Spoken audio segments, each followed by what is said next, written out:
Uh, Well, hi there. I'm Tom Donaldson. I am in Virginia today, across the river from the FASD United office in Washington, D.C. Welcome to the February FASD United Policy Forum. You're here today, of course, from the team, from our director, Jen, and our policy chair, Susan Carlson. And after I introduce today's session, you'll hear just a word from our affiliate director, Susan Ellsworth, as well. So let's get right to it. I simply want to welcome you and thank everyone for the great work regarding the FASD Respect Act. You know, I just moments before we came on, I took a quick look to see, because I was thinking, you know, sometimes it can take so long to pass legislation. It can be frustrating, but you know, you have to keep at it. And so I looked up and can see that in this, the 117th Congress, that 1% of legislation that has been introduced has been enacted.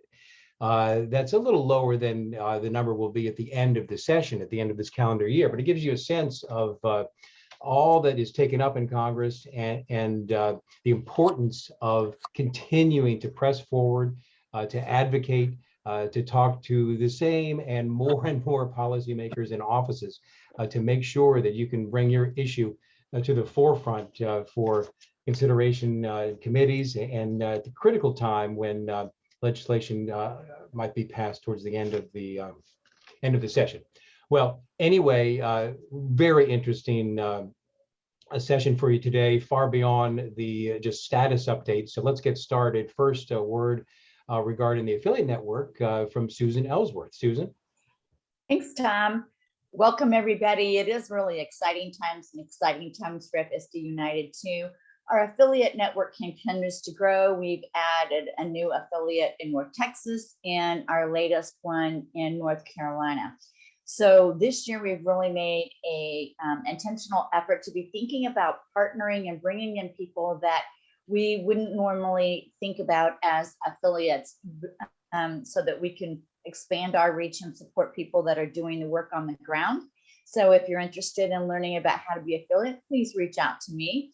And my contact information is there. And you can also find us on the affiliate website.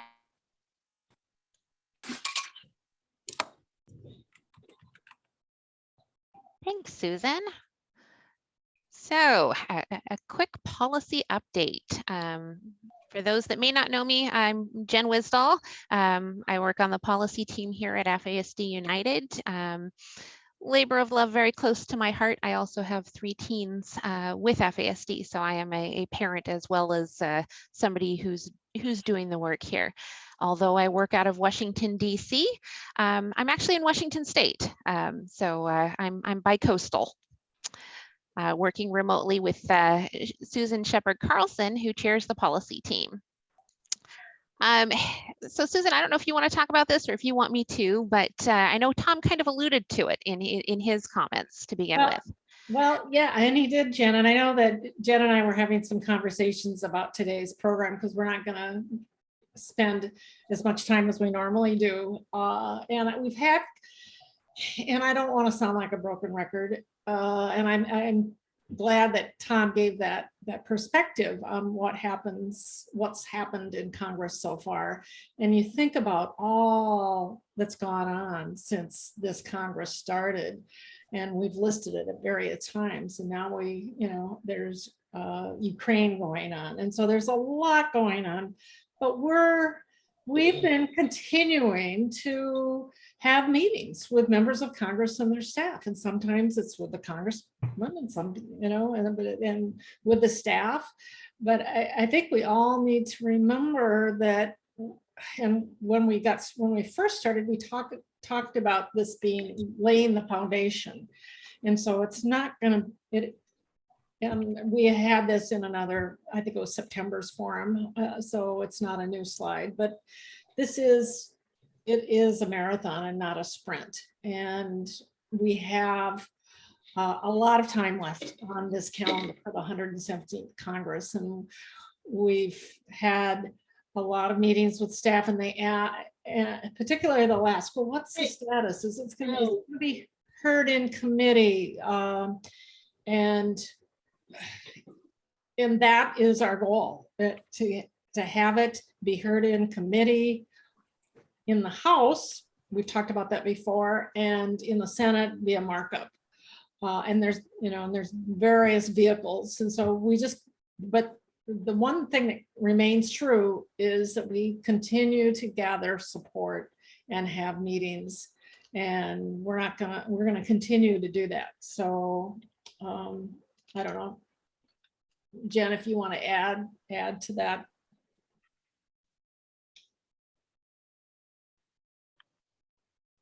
Are you there? Oh, she's frozen. She's frozen. She was saying her internet was, are you there? It was a little. Here. Oh, okay. Yeah. Yeah. So I'm going to stop my video for a second here just to see if it unglitches my internet. She's not unstable. Her internet is a little. All right. Let's try this again, shall we? Is that better? Yeah. So Okay. if you want to add anything to, our experiences and words of wisdom for our advocates, that we just need to stay the course and be laser focused on what we're doing. And thank you all. I mean, this has been an incredible journey so far. Absolutely. And I think, we are hearing more interest in offices as we have met with the committee chairs, and as we have, we're starting to see a bit of a tidal shift. Instead of just collect co-sponsors, it's okay, where are we at with it now? When do you think we'll have markup, or when do you think we'll have a hearing? So it is, there definitely is a little bit of a climate change in how we're being received in a lot of these meetings. Just to go through some general numbers, between January and February, we added our best numbers yet, 13 in the House and 2 in the Senate. And again, just to put it into perspective, we had 8 total in the House and 2 total in the Senate last time this bill was introduced.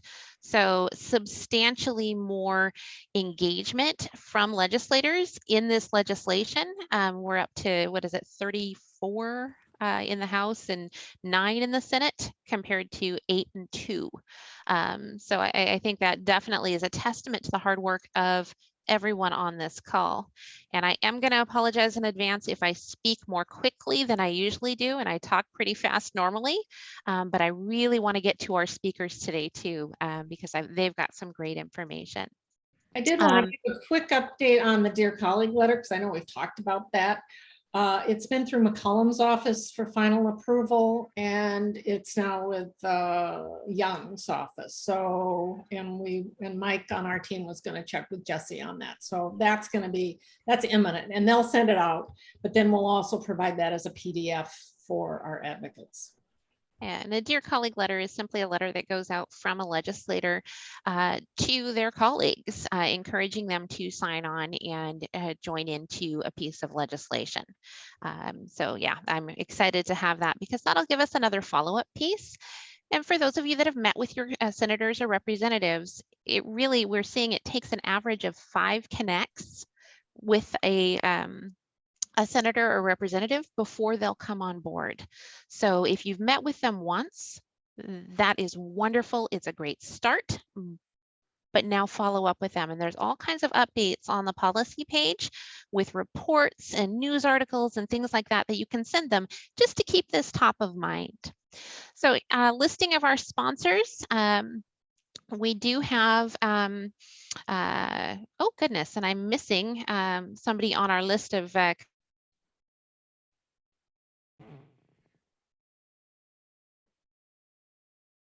on there as well, who sits on the Committee of Jurisdiction. So I apologize, that's not quite the complete list there. Committees of jurisdiction, again, are the Energy and Commerce Health Subcommittee in the House and the Help Committee in the Senate. Those are the committees we need to get it through before everybody can vote on it. Some new co-sponsors we anticipate in March. We've heard from Brownlee, Panetta, Levin, and Phillips offices that they will be signing on as co-sponsors. Yeah, and Panetta, interestingly enough, he's the son of Leon Panetta, former Chief of Staff. chief of, yeah, and so. He was chief of staff and CI director, I think. Leon Panetta? Yeah. CI director and chief of staff. Thank you, Lucas. Lucas worked in the White House. He knows these things. So February meetings, again, a lot of meetings. Thank you, Texas and California. You've been very, very diligent. They have a lot of legislators in Texas and California. So definitely a lot of work to be done there, and they're absolutely rising to the challenge. So path forward, we're looking for either a hearing in the subcommittee, markup in the subcommittee, or attaching to another bill. And again, we have through January, when the next Senate and next House, the next session starts in January, to get this pushed through. So when we say it's a marathon, not a sprint, we really aren't kidding. We have a 2-year cycle to get this bill passed. And Jen, I just wanted to add, the Senate Health Committee has had some hearings, and one was on mental health and substance abuse. We submitted some questions to Senator Murkowski as well as Senator Smith. And I believe they weren't asked at the hearing, but they are going to be submitted for the record. And so we'll keep an eye out for that and let you know. And that's really important, because it's getting that FASD lens into the discussion and having those speakers answer those questions with regard to FASD.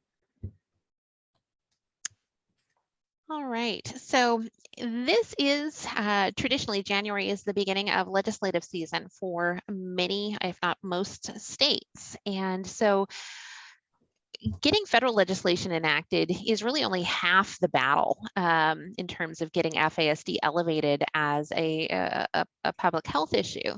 State legislation is also very important. So we've invited 5 different speakers from 5 different states that have pending legislation this session in their state to support the cause of FASD. And we'll have some other speakers next month. And if you have legislation in your state that's being enacted and I haven't connected with you, please connect with me and I will do the same.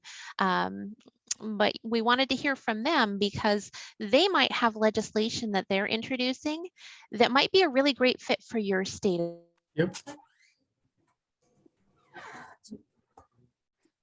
And I think Jen, Replicate, I think is a great idea. And have I frozen again? you were frozen again. Yeah, and one of the things they really do interrelate. In some of our meetings, they've said, have you talked to your state legislators? And so as we go forward with the FASD Respect Act, as we know, there's a lot of funding there for states. So it's really important to begin to start tying those together. And as states begin to make changes, that really will help on the federal law change, because if you've got 10 or 12 states that have done something on Medicaid related to FASD or IDEA, that makes the case for changing it on the federal level. So it's really good that we work those hand in hand. So enough on me. Enough on the federal side. So Yeah. let's flip it over to the states. First up, I have from the great state of New York, Dr. Christy Petrenko from the University of Rochester and FASD United board member to talk about what they have going on in New York. Christy, are you? I am here. Thanks, Jen. Thanks. So unfortunately, I'm not able to stay for the whole meeting, but hopefully I can make it another 15 or so minutes before my next meeting. But what I'd like to share in New York is we currently have legislation to increase access to developmental disability services in New York. Up to this point, FASD or any of its variations has not been listed as a qualifying condition that is required to be in order to get services. People with the full fetal alcohol syndrome some of them have been able to get under sort of the broad neurological impairment category, If folks have an intellectual disability, then that's easier for them. But as we know, most people with an FASD do not have an intellectual disability. So, we started off years ago trying the education and advocacy route, and that met with just proceeding barrier after barrier. And it almost felt like the Office of Persons with Developmental Disabilities was actively trying to work against us, including showing up at fair hearings for children on their third round, especially those where our Disability Rights of New York was trying to advocate and help families. And so a few times they had me join, and when they knew that I was coming on the other end, would show up and actively try to advocate against. But so I got in contact with our University of Rochester Government Relations and started building some relationships there. And I was just, we had our first meeting in November and was just floored how quickly the legislative process went to get a bill introduced. So our contact at Government Relations at U of R reached out to a state senator who is on one of the important committees. This is all really new to me still, but got a meeting set up with their staff and we drafted the bill. The bill is super simple. It literally just adds FASD or fetal alcohol spectrum disorders, including full FAS, partial fetal alcohol syndrome, and alcohol-related neurodevelopmental disabilities as a qualifying diagnosis. It's fairly simple. And so I was super excited to learn that it was, getting the exact date, it was unanimously passed through the Senate Mental Health Committee on February 16th, and was just like super excited to come and share with you all how amazing our progress has been and how wonderful it is. And then literally an hour ago, got a reply. I guess the folks from the Office of Persons with Developmental Disabilities saw the legislation and are pushing back very strongly.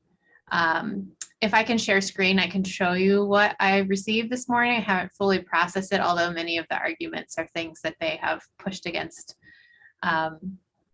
before.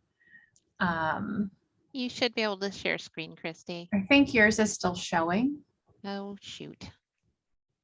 Okay, try now. Yeah.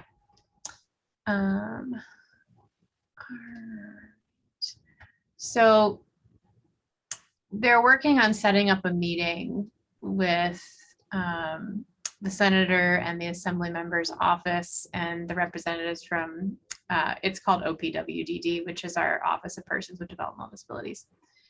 And what seems to be a major point that they have been arguing over the years is diagnostics criteria.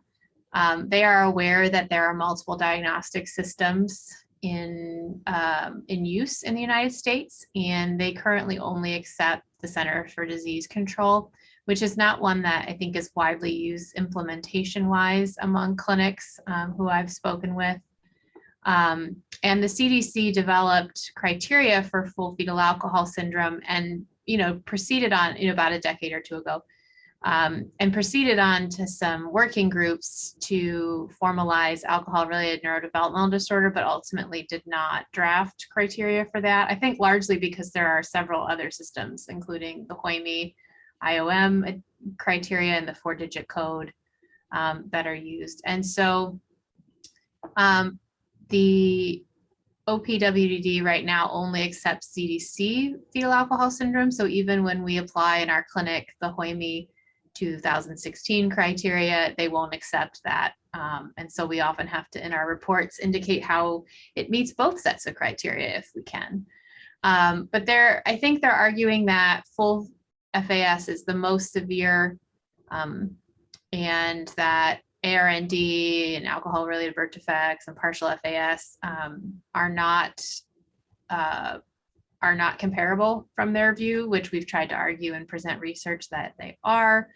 I've also tried to advocate that while FAS has the most symptoms, and on average, you know, in terms of the facial features, the growth, and everything else, and while on average in research tend to be have more significant adaptive functioning impairment than maybe some of the other conditions, when you are talking about individuals, it is not the case. You can have people with ARND who are much more in need of services with lower adaptive skills than someone who has the facial features.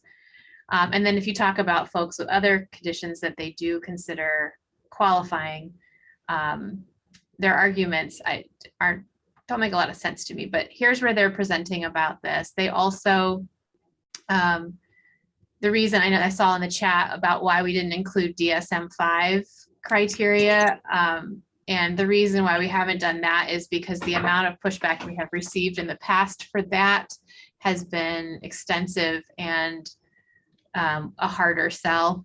And so given that the criteria for NDPAE are in the to be further studied, we have not tried to use that in our advocacy. We focused on the medical criteria under the WHOIMI or other existing criteria.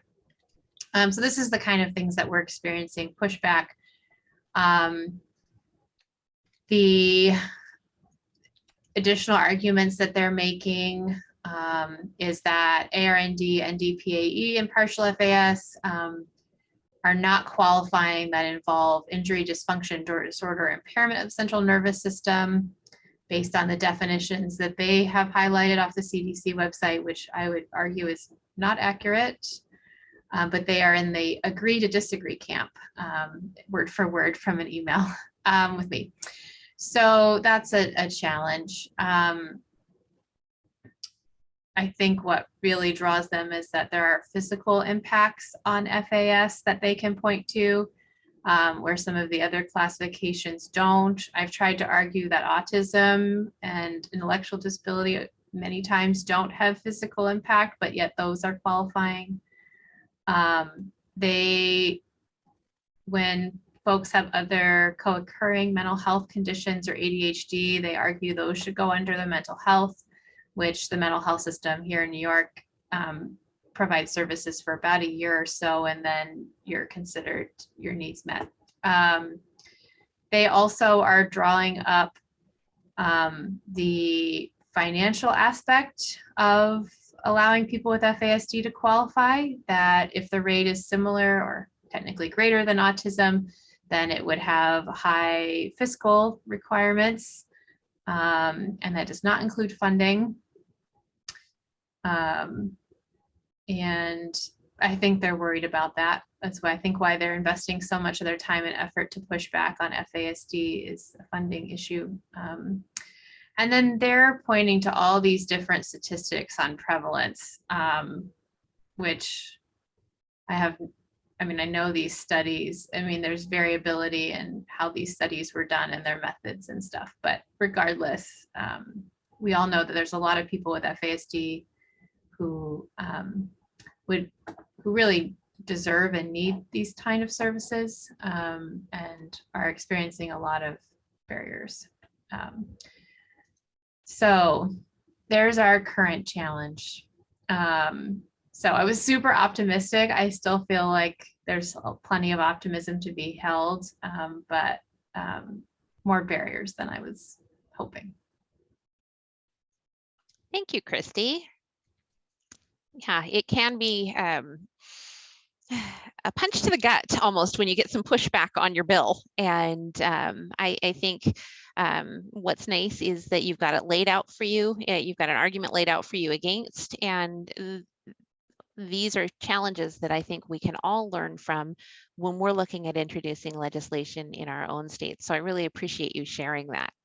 Yeah, and Jen, I just want to add that the FASD Respect Act would deal with that issue and have the CDC work with the medical community in dealing with the issue of conditions other than FAS. So we can resolve that once and for all. So that's another reason why and gives them funding to do that. Awesome. So next we have Cleo Brown from Hawaii FASD Action Group. Thank you, Jen. Did you need to share your screen? Oh, no, you did. You No, didn't. I don't. Okay, perfect. No, I'm just going to talk through this. So thank you all for inviting me here this morning. I'm president of FASD Action Group. And until I got involved with the Action Group, I wasn't overly familiar with FASD. So I'll admit that up front. I'm a newbie, but I've been a business leader in the Hawaii market for most of my life, most of my adult life, and I'm semi-retired. We, the Action Group with Ann Yabusaki, our founder, support has been active for over 10 years in Hawaii and has every year worked to get legislation introduced in Hawaii, the Hawaii legislature. And as you know, it's a moving target because the senators and the representatives change ever so often. So you think you've got the right person in place and you've developed the right relationship. And then they go off and do something else. Bummers. But nevertheless, we persist. On the federal side, through a lot of work and a lot of support from FASD United and Jen in particular, we were tenacious about staying on top of our congressional leaders. And unlike many of you, we're a very small state. We have a population of 1.4 million. And so we have 4 congressional leaders, 2 in the House and 2 in the Senate. And we got all 4 of them eventually, just by being thorns in their side, we got them to become co-sponsors. So that part is, has been done, but nevertheless, we got to stay on top of those 4 congressional leaders to make sure that they're engaged and understand. And if they can push it along at any point, then we need them to do that. But in a state, as I said, Dr. Yabusaki has for many, many years advocated with the legislature in her various different roles as a psychologist. And this year, she got 2 bills introduced, 1 in the House, 1 in the Senate. I'm sorry, did somebody have a question? Oh, I think it was just some background noise. Okay, all right. Thanks, Cleo. They were exactly the same, and we did get it heard in the Senate. The bills both were to establish a fetal alcohol spectrum disorders task force within the Department of Health that would develop and report to the legislature regarding guidelines, recommendations, and teaching protocols relating to fetal alcohol spectrum disorders. So the first hearing, after it went through a couple of committee reviews, was on the 10th of February. And it was with Health and Human Services. And we had considerable testimony. I think at that point, Jen helped us to develop a support letter on our website. And at that point, I think we had about 63 supporters, and that we submitted that as testimony. And we've been told that that was important, gathering those signatures and ensuring that we kept passing them through to the committee chairs and to our contacts in the legislature. Nevertheless, it was passed through, and it went for final reading on the 17th, and the bill was revised. At that hearing, the Department of Health and the Department of Health and Human Services in the Senate, both, they didn't really oppose it, They didn't come out and say they opposed it, but they said that there was no way that they could support this task force without funding appropriated. And our initial reaction was, oh no, this will get killed pretty fast. But the Senate, our senator that led these meetings, he was persistent and he got it through the committee. And the changes that they made were, one, and I thought this was surprising, but Ann said probably not. They took out the mention of the Respect Act. And the reason they took it out is some of the committee members felt that it was a distortion at this point in time because the Respect Act hasn't even been heard. You know, bills have been put up, but there hasn't been much further action. So they felt like it could misguide committee members that didn't understand this. So they took that out and they said they were going to appropriate funds for the Department of Health to establish and support the task force.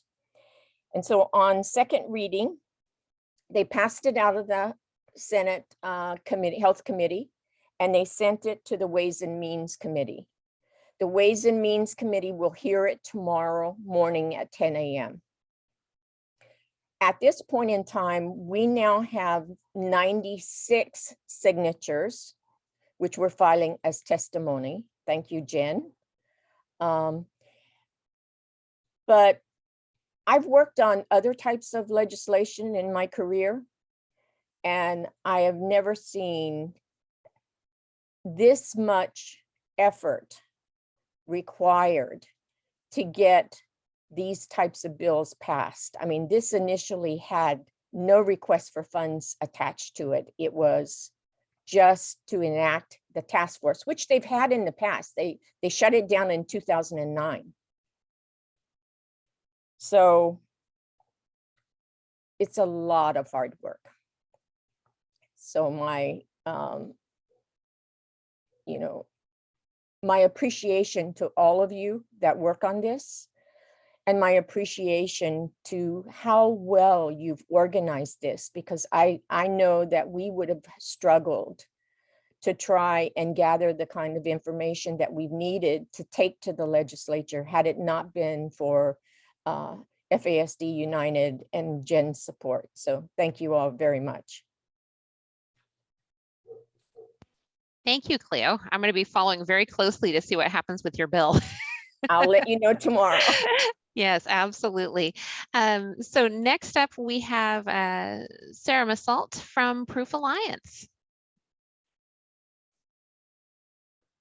Thanks, Jen. And you're going to do my slides for me. I'm just going to start with a couple of quick comments. And then I have a few slides just to keep me on track. Otherwise, I'll wander down paths that we don't need to go down, or that we don't have time to go down. But just a little bit about the importance of the state level activity.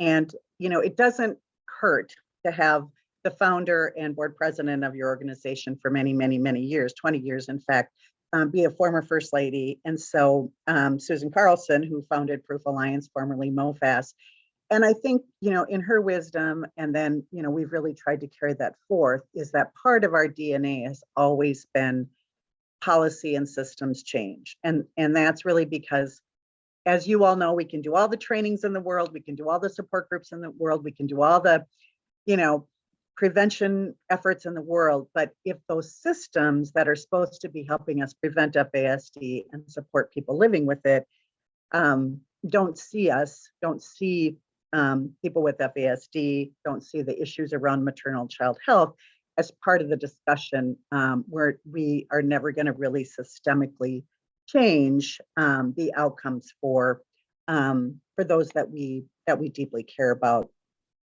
So that's I think that's really, really, really important. And I'm so grateful to the leadership of FASD United in terms of really realizing we need this federal umbrella that can really help all of us on the state level maximize what we are doing. One other thing, I just heard this phrase the other day, and I think it really fits, and it's kind of the theme of policy change being relentless incrementalism. And I think that's something that we often, as we've talked about, can be discouraged in terms of the fact that, oh, this happened in this, but that relentlessness that I think, I've never, to Cleo's point, it's like, it's really kind of amazing the amount of effort that has been put forth, oftentimes by people who are living with a disability themselves, or the caretakers of people, or caregivers of people that are living with FASD.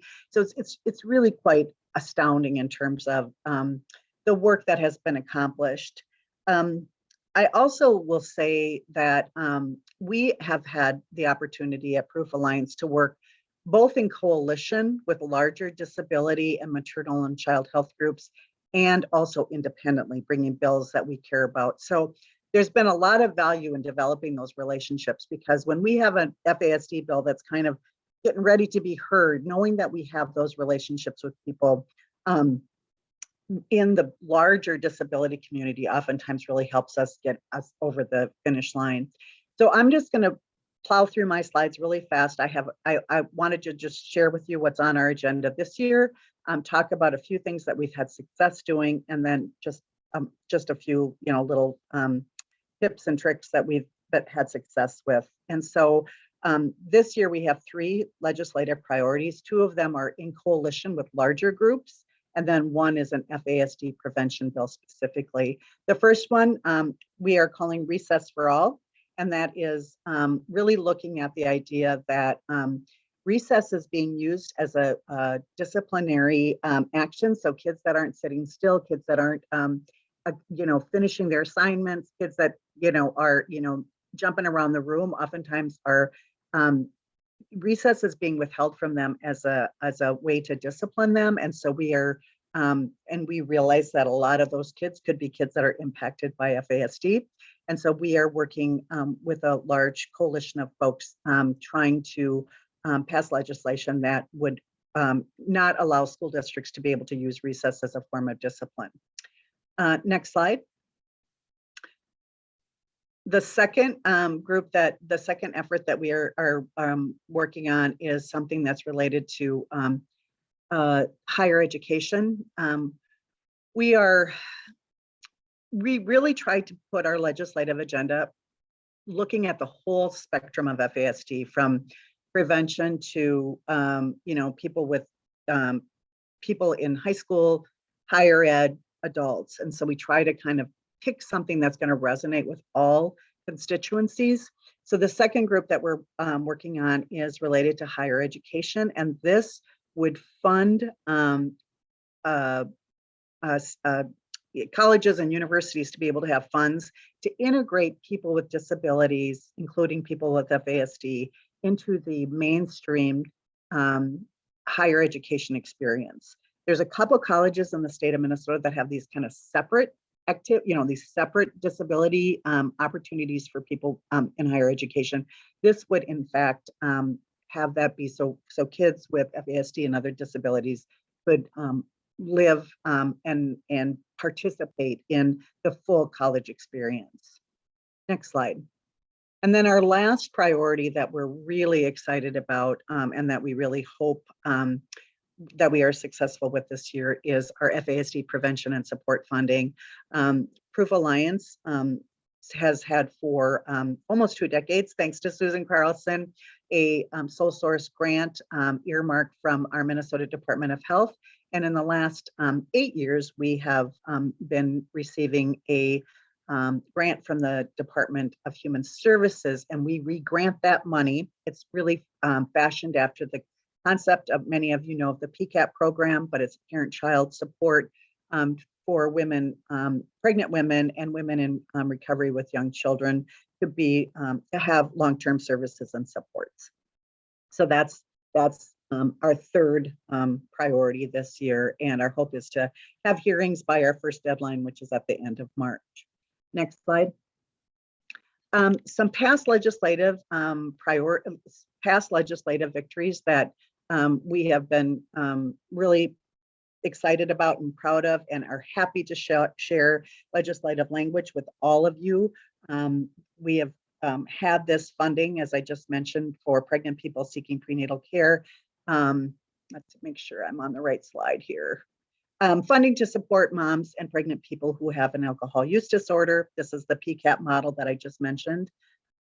We were a part of a coalition to help some additional funding for special education in our state for students to catch up, special education students to catch up due to the pandemic. And we have really had a loud voice at the table for kids with FASD and the abysmal outcomes for distance learning with a lot of kids with FASD. We were able to work with the Brain Injury Alliance to pass a law that is allowing people convicted of a felony who may have a brain injury or FASD to be referred for a pre-sentencing neuropsych exam. Next slide. We work to advocate for a law that was passed last legislative session for people seeking prenatal care that may be pregnant and disclose that they are drinking alcohol to not have a child protection case file opened on them, which we felt was really important. We have also been successful at having FASD training for paraprofessionals, and probably one of the pieces of legislation that we're most proud about is the fact that all parents, foster parents in Minnesota must participate in annual FASD training, and all kids entering foster care have to be screened for FASD. And I will just, a caveat on this is 20 plus years of advocacy work. So this is incremental work. I'm not saying all this to brag about all the success we've had, but this has been a relentless, deep commitment on behalf of the organization to really get us to this point. A few just touch points, which you've heard from Jen and Susan and the whole policy team that I think have been really key to our success. And these are all things that I learned from Susan, and that we have carried on in terms of the work that we've done in Minnesota, is that we really, and we're not just saying this, but we have had a deep commitment to bipartisan approach, understanding that FASD impacts us all. And I don't care if it's a Democrat or a Republican that I sit down and talk to, but every single one of them usually says, I have a sister-in-law who does foster care for kids, or I have a cousin who adopted 3 kids from Russia, or you all know the stories that come up, and that's on both sides of the aisle. I think that the whole idea that FASD, really talking about it being common, costly, and preventable always is a win-win. We've worked hard to have legislative champions and leadership, and we have a strong network of parents and advocates that have shown up on our policy days and when we need them to meet with their legislators. And then my final slide, kind of making the case, and this is all, things that you all have thought about in the past, but our pitch to our state legislatures, you're already spending money on this with multiple foster care placements in the correction system, special education costs. We can talk about how we can save the state money, and that a modest investment has made a significant difference. And also, I think in the light of so many of the issues related to equity and human rights, that this is really one of those true human rights issues, and that really does resonate with many folks. So, and that's it. Like I said, happy to share language and be a resource to anybody that could be helpful. Thank you, Sarah. And we'll definitely share these slides after the presentation and have those up on the website, because I know a number of you are asking for that.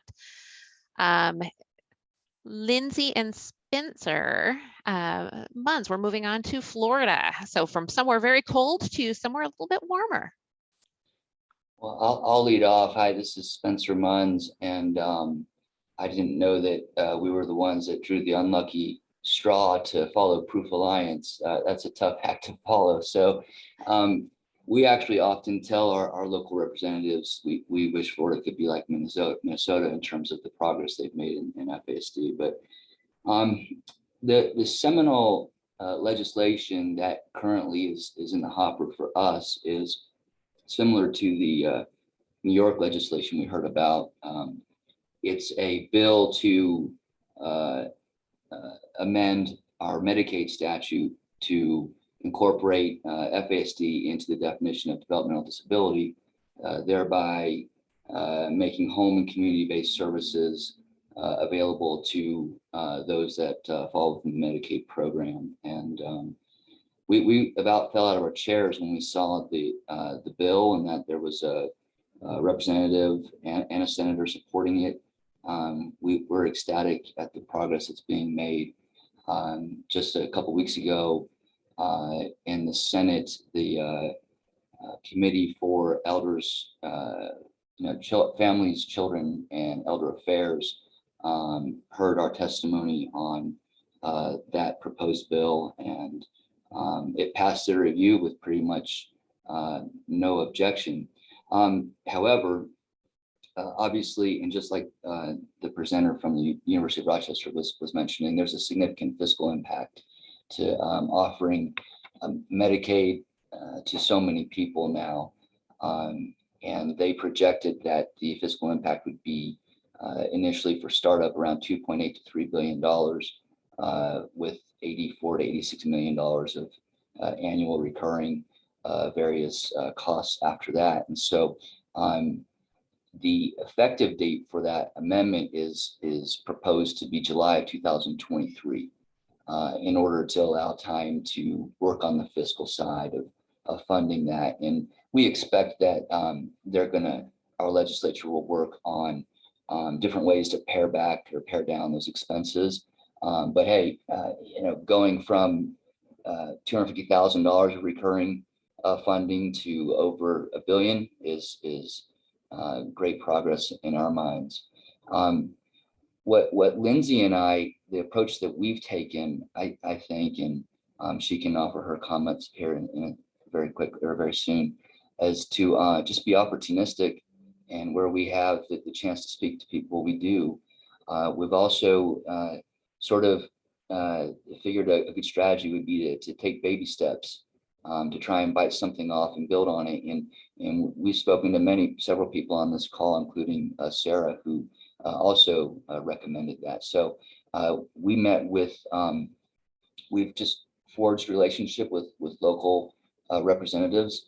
And currently there's an appropriations request. It's technically a bill for $450,000 of funding for satellite clinics to perform evaluations on people to determine whether or not they have FASD.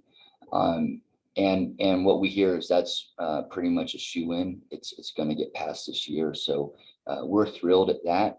And people that we meet with, everyone that we talk to, we try and present it that way so that they see that we're not asking for a windfall. We don't have pie in the sky expectations.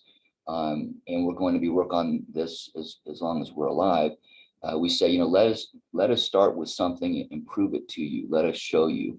And that's why we have tried to get just a small amount of funding for one specific objective, and that is the ability to do more evaluations. And we're grateful at the response that we've had. And we're very confident that $450,000 of additional funding for clinics will get passed this year, and that's for 2022, 2023. I guess one last thought is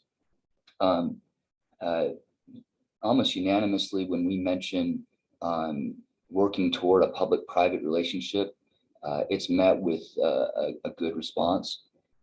So even aside from our state representatives, we've been very active speaking to people at the county level as well as private parties. And everything we've gathered from legislators is they're all the more, or they're intrigued by that idea and typically eager to get to work when you can show local support. So for us, We've met with every commissioner on the Board of County Commissioners for Orange County. Lucas Boyce, who's on this call, was, he was instrumental in that and really spearheaded that work. There was unanimous support. It goes a long way to be able to tell our legislators, hey, Orange County, which itself has, I think, a multi-billion-dollar budget, wants to support, is ready to work with the state. And then we were able to develop a relationship with a local healthcare provider hospital system that's got a lot of credibility and who's also engaged now. It also helps for us to be able to say to our legislators that that healthcare system, it's Orlando Health, that they're eager to get started. And then we've been fortunate enough to also have a relationship with a dean of a local medical school. And so I think that from a state legislator's perspective, I don't know how much they know me from Adam, but they definitely have heard of UCF Medical School. They definitely know the county commissioners at Orange County, or know who they are. They definitely are familiar with Orlando Health. So it just lends credibility to our requests. And I think it's really contributed to the success. Yeah, I don't really have much more to add to what Spencer said, other than, some of the pushback that we did receive or hear up in Tallahassee when Senator Berman read the bill. One of the questions was, are there going to be qualifying factors? So I know that there is going to be an amendment coming to the Senate side of the bill to determine, what requirements would need to be met to qualify for funding, to kind of cut down that, multi-billion-dollar cost that they're facing. So they're trying to, put some levels in there of what would qualify for certain services. So that amendment should be coming soon to the Senate bill side. But other than that, we're just excited that anybody's listening to us and they're at least hearing about it and learning about it. I've had people reach out to me just on social media, just from seeing us up in Tallahassee, or they watched the broadcast. So you'll be surprised at who's paying attention and who will reach out. That's just been our experience, is just take those opportunities when they come. So thank you guys, and thanks for everything that everyone's doing everywhere. Thanks, Lindsay. Thanks, Spencer. All right, last but certainly not least, California. We have Annette Kunzman from the FASD Network of Southern California. Hello, I'm going to share my screen.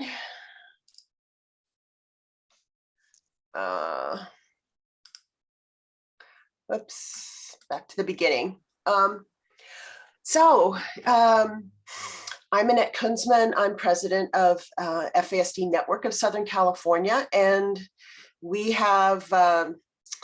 got a bill. It was introduced on Valentine's Day. It's called California's, it's SB 1016. First, the network, what we do, we are providing advocacy and training and support to families caring for individuals with FASD in the 10 counties of California. And that's about 60% of our population. We are a state of 40 million, or 39.5. And we're a grassroots, all volunteer network. What we did a few years ago is we aligned with other organizations throughout the state. So we do now have an FASD Now Alliance. And I feel like this was critical, and it was facilitated again by Zoom. Zoom has just been an amazing facility for all of us. We are aligned with NoFast NorCal, FASD NorCal, people in Central California. We're lucky that we have Dr. Jones in San Diego. We're aligned with the VIP clinic, which is probably the most well-rounded FASD clinic for diagnosis and support services to families. They probably see 80% of the clients going into the foster care system in LA County. LA County itself has a population of 10 million. So we have 25% of our population here in LA County. And what we started doing is working together. We put together a webinar at least once a year. We started reaching out to other organizations, trying to meet with our state representatives to gain sponsorship, just spreading awareness among other local groups, other disability groups, etc. So, and then we're also really trying to, and I'm hearing from other speakers, the pushback from the existing departments. We're really trying to start engaging with some of these systems of care, but there is, you know, there isn't a lot of interest when there's lots of systems that should be addressing the issue of FASD, and they're not. But finally, we did find a champion, and we'll talk about that a little bit more. But we have Senator Portantino, who happens to be the chair of the Appropriations Committee, the Senate's Appropriation Committee in California. So he's pretty powerful. And this is the bill that was introduced. So we're including FASD under the eligibility for special education. So it would be under the other health impairment qualification. And so that would expand the eligibility. And we're hoping what this will do is, you know, drive services that are FASD informed in the school systems. And like others have said, these students are already being served just inappropriately. So we want appropriate servicing. Rationale for this bill. There's about 6 million children in California schools. Probably 300,000 have an FASD. No school district in California has an FASD informed program.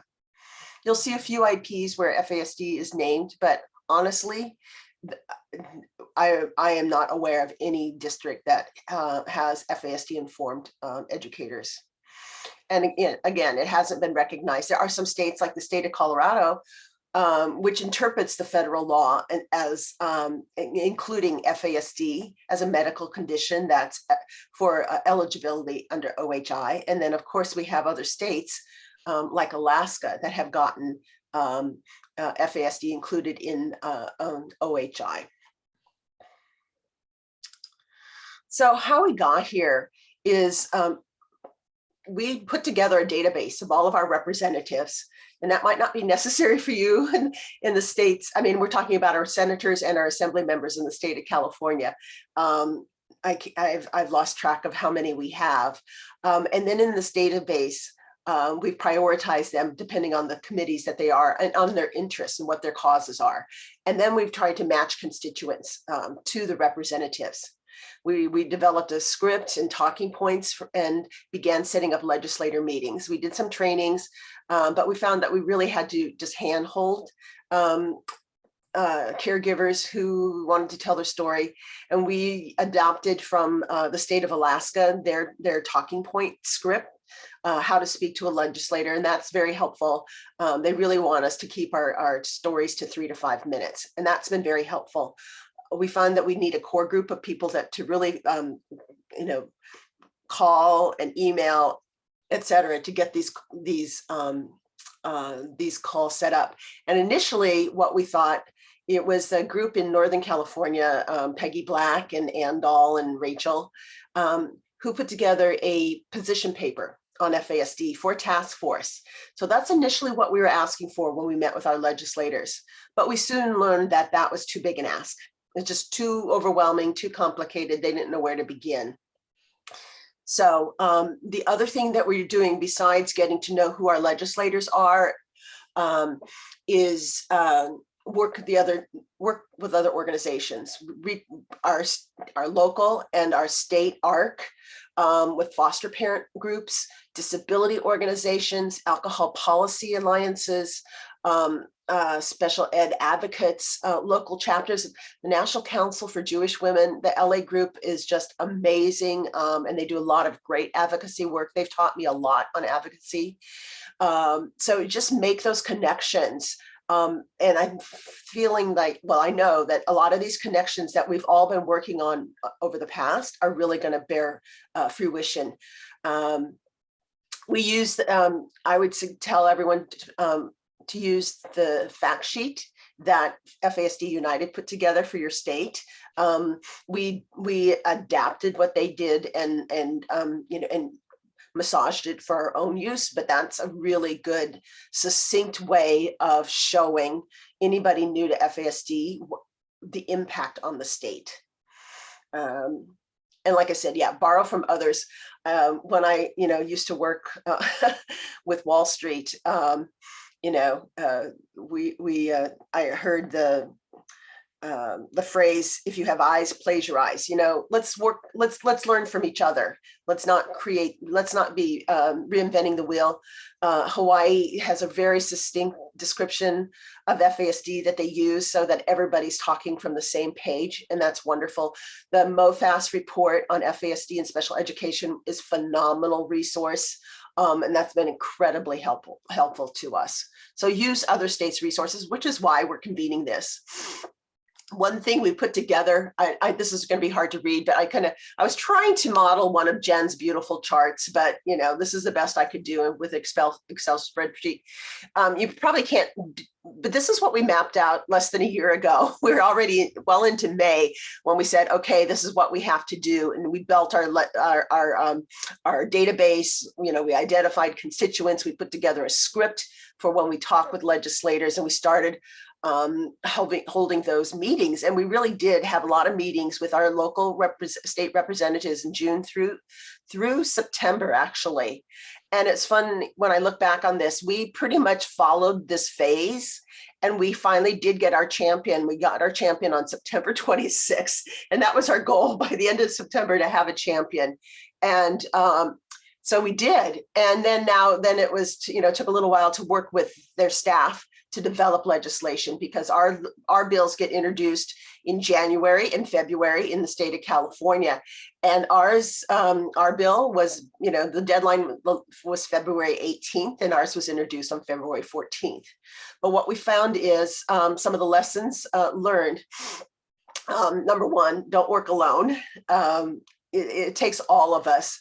But work together to come up with a common script and a common message. Don't be shy. I think too many of us, particularly in California, we feel so remote, are reluctant to reach out to our representatives. They really want to hear from their constituents. They really want to know what we're dealing with. We had to narrow our ask because it was too broad.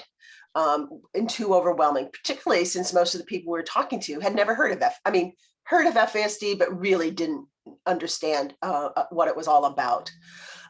So fortunately, there's a group in Santa Clara County, Northern California, that had been working for a number of years on putting together this legislation that we ultimately have introduced.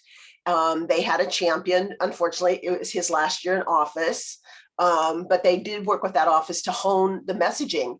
So when we realized, working with our new champion, working with his office, we realized we had something that we could just, plug in, and they were able to run with it. So we narrowed our focus, and we feel like this is very, very doable, and it will have great impact. It will help students who are already in the system, but get FASD informed care. We think it'll drive diagnoses, requests for diagnoses. It'll drive the demand for capacity, which we so dearly need. There's no diagnostic capacity in Central or Northern California in the state. Our champion is the chair of the Senate Appropriations Committee. So his bills do tend to get passed. He's done a lot of good work in mental health, as well as with education, the foster care, youth, etc. And not only at the state level, but like Spencer said, get to know your county supervisors, get to know your county departments, get to know them. We're trying to make some headway there. Board of Supervisors in LA County asked all their child welfare groups to assess how they're identifying their clients with FASD and to strengthen their services. They just came back with the report, and it was a kind of a whitewash. Basically, oh yeah, we're already doing that. We don't need to do anything else. So that was disappointing, and we're working on a rebuttal to that. But that's all a process. We've gotten to know the Commission on Alcohol and Other Drugs in LA County, and they actually want to do some collaboration with us, perhaps to work with women with SUDs, etc. So, and also maybe with their clients who may also have an FASD. Challenges that we're running into is identifying the cost of the proposed legislation. That I know will be some of the pushback we get. I mean, one argument is, well, you're already serving these students just inappropriately, so it'll be a better use of your funding. But I know that that's going to get some pushback. So that's one of our challenges right now. The bill has just been introduced. Traditionally, it sits there for 30 days before any action is taken. I understand that 30 days is being waived on a lot of initiatives because it's a shortened year for our legislation this year because it's a re-election year. So the 30-day waiting period is being waived. So we're probably going to be really working hard in we're going to be working very hard this next month. And we're working on our script. We're working on identifying the pushbacks, where we're going to have the pushbacks, and we're forming our rebuttals. The work to get other co-authors on the bill will be up to us. So again, that database that we worked on last year and we keep building is really coming in handy. We've mapped out who's on the committees, who's on the education committee, which is where this will end up. We've worked out who's on the budget committee on education. And so we identified where we can. And that's honestly one of our hardest challenges, is finding caregivers who are willing to tell their stories. I know Sarah in Minnesota, they've worked on this for years. So we're just kind of starting up. Some people are shy about telling their story. Other people just don't have time, right? So we would love to have worker bees like Hawaii, where they're not actually having to take care of someone with an FASD, because our parents sometimes get pulled into crises. That's just the nature of parenting someone with an FASD. And then we're going to be developing guidelines for the implementation of this bill, which we hope will pass. But if not, like Susan and Jen said, this is incremental. It's a marathon. So I think we're pleased that we laid out a plan and we actually have a bill. It's very exciting because for all of us working together on this is our first time. We wish we had more experts, but we're finding that there are child welfare agencies, lawyers groups that are willing to help us, and that have advocates in Sacramento that can help us. So that's another thing that we've been able to do this past year, is to really identify those child welfare organizations and get them aligned with us. Over the past years, I think, we forged relationships with foster care groups. If we'd see a conference, we'd call them up and say, hey, do you have somebody speaking about FASD? And then, oh yeah, we'd be happy to do that. That's working very well for us now, because we have groups there that are willing to help and write letters of support. So that's where we are. Thank you for this opportunity to share. Again, this wouldn't be possible without, the leadership from other states like Minnesota and Alaska and Hawaii. We're all working towards the same thing. And the one thing that we're mentioning too, when we go out, and that's what we're going to include in our talking points, is the possible pending FASD Respect Act. That the pending funding that will go to education, because I know some of the pushback argument is, where's the funding for this? Where's the training going to be? And it's nice to be able to say, well, we have this federal bill that we're hoping will pass, and that there will be some additional funding to the education department, and there will be funding to the state to help us with some of these, with the implementation of this. But with our champion that we have, we're still keeping our broader agenda open. So our broader agenda is to have that FASD coordinator and an FASD interagency council. That's our broader agenda. And they've already, said they want to work with us to help us get that implemented. So this is just the first piece of legislation we'll be introducing, and I'm learning from others about what else is possible. And, you know, this is the start of our long journey. Thank you. Thank you so much, Annette, and thank you to everyone for joining us today and staying on the call. I apologize, Annette, that I overbooked us a little bit today, so you were last, and we've gone a little bit over time, but really appreciate all the input, and I think it's very interesting the overlap between what all these successful advocates are saying, the messages that they're bringing forward. It is inspiring to me and gives me great hope to see all the activity that's being done both nationally but on a state level too. And I just feel very strongly that together we can get this done. So I will make sure that the recording of this is published to the policy website as soon as possible. And any slides that participants are willing to share are posted up there as well. And I really hope this isn't the last that you hear from all of the presenters today. We'd love to know and follow these bills that you're working on and these legislative agendas that you're working on as they go. So next month, I know we'll be hearing from a couple of other states that have pending legislation, and hopefully we can get some updates on the legislation that you heard about today. If you have any suggestions or ideas on topics you'd like to hear about on the policy call, I would love to have them. My email address is plastered over every square inch of the policy site, which you can access through the FASD United website or at nofastpolicycenter.org. And I'll throw my email down in the chat. So thank you and happy advocacy. We will see you on March 30th next month.